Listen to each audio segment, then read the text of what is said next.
Els castells són una de les manifestacions culturals més genuïnes i singulars de tot el món. Sota el lema Força, equilibri, valor i seny, els castells constitueixen una excel·lent targeta de presentació de Catalunya. Contemplar i especialment participar en un castell és una experiència apassionant que permet posar de manifest la lluita per la superació individual i col·lectiva. Però per què es fan castells? Per què aquests grups de persones uniformades pugen les unes damunt les altres? Per què se n'alegren tant segons quins objectius assoleixen?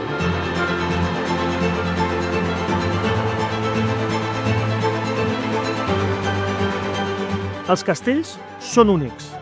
La seva plasticitat i emoció es combinen amb una accentuada espectacularitat.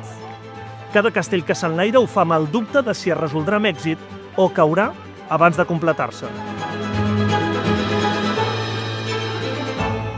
El tenim!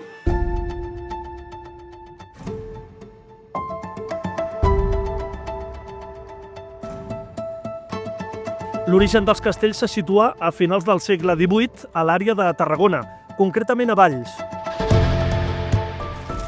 Neixen com una evolució del Ball de Valencians, una mostra de folklore popular originària del País Valencià, que estava format per diferents figures humanes. Una d'elles era una torre, que va anar guanyant protagonisme, ja que l'al·licient era fer-la cada vegada més alta per superar-se a un mateix i als altres grups de Ball de Valencians. A Valls, aquesta competència va acabar donant autonomia pròpia a la torre fins a convertir-la en el que avui coneixem com a castells.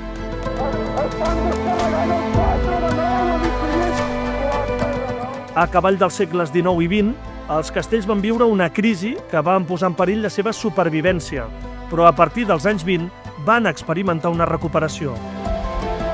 Coincidint amb l'arribada de la democràcia a principis dels 80 i especialment durant els anys 90, creix exponencialment el número de colles i es crea la federació que les aglutina, la Coordinadora de Colles Castelleres de Catalunya. Actualment els castells viuen al millor moment dels més de 2 segles d'història.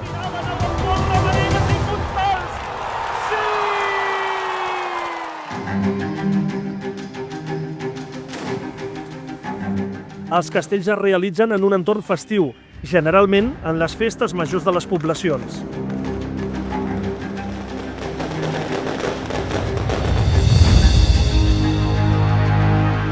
Actualment es poden veure diades pràcticament durant tot l'any. A més, el nombre d'actuacions també ha crescut. Cada any s'enlairen més de 10.000 castells. A banda de la temporada regular, que compta amb un miler d'actuacions cada any, hi ha un parell de cites destacades. Cada 10 anys, els acabats en 1, a Valls se celebren les festes decenals, amb la participació de totes les colles existents al moment.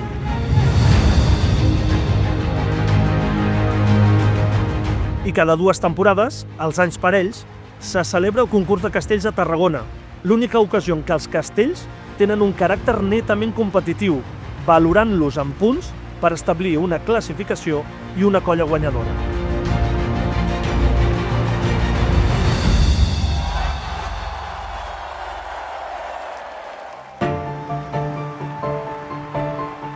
Hi ha més d'un centenar de colles repartides arreu del territori de parla catalana, incloent la Catalunya Nord, les Illes Balears i Andorra. L'expansió del fet casteller ha originat que s'hagin creat també colles a l'estranger, en ciutats com Madrid, París, Londres, Montreal, Sydney o Copenhague. Els castells des dels seus orígens els han fet la gent de les colles amb l'ajuda dels aficionats a la pinya, l'estructura humana que des de la base aguanta el castell. Avui, les colles sovint s'ajuden mútuament.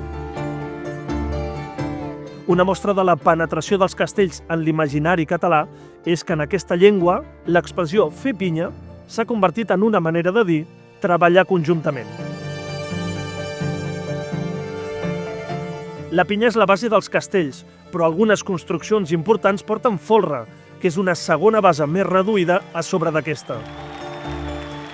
Algunes més altes, fins i tot, duen una tercera base de reforç, les manilles, o encara una quarta, que s'anomena puntals.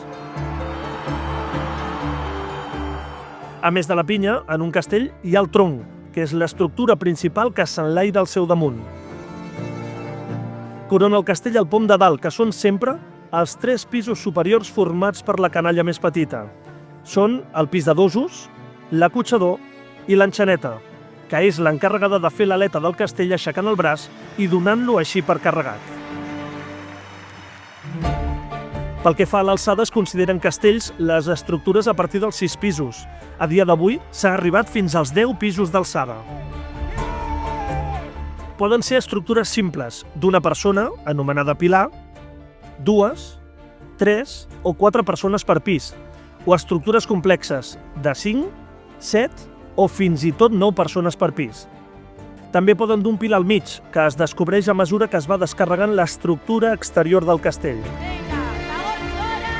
Hi ha altres construccions singulars, com els castells aixecats per sota, que comencen amb la part superior ja muntada i es va aixecant cada pis a pes.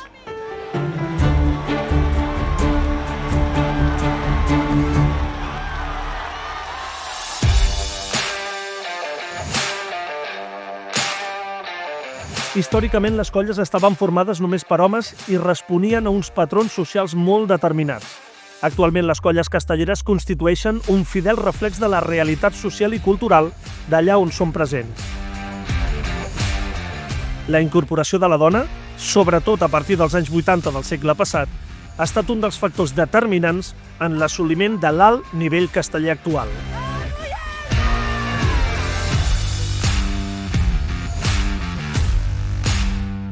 Persones de totes les edats, condició social i d'orígens ben diferents s'uneixen per assolir un objectiu comú: aixecar castells. Comparteixen assajos, diades, activitats i entorns socials.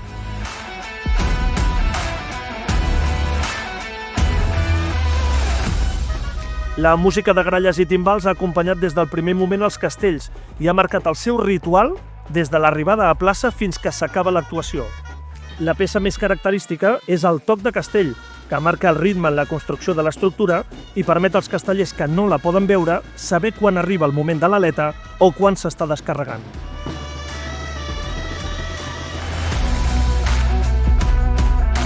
Els castells són una activitat que en bona mesura es manté fidel a l'esperit i la pràctica que presentaven fa 200 anys, però s'han adaptat als nous temps. Han estat objecte de nombrosos estudis científics, acompanyats de jornades tècniques en què es treballen aspectes físics, organitzatius o psicològics, pensats també per millorar la seguretat. Fruit d'aquestes investigacions, per exemple, va ser el disseny del casc protector que utilitzen la canalla des de l'any 2006.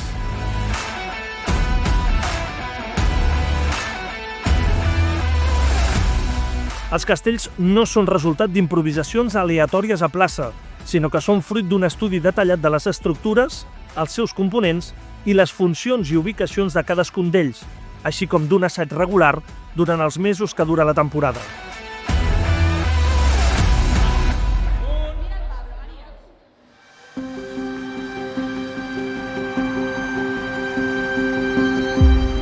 Els castells són una tradició genuïnament catalana que l'any 2010 va ser inclosa a la llista representativa del Patrimoni Immaterial de la Humanitat per la UNESCO.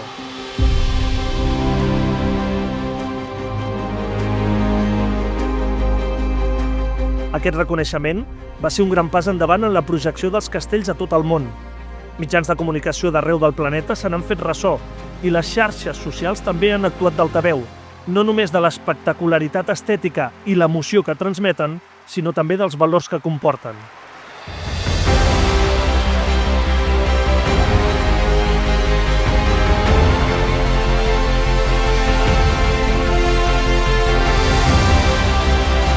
Cada castell és el resultat de valors tan universals com el treball en equip, l'esforç, l'autosuperació, el sentiment de pertinença o la integració de persones de totes les edats, orígens, ètnies i condicions socials. Així són els castells.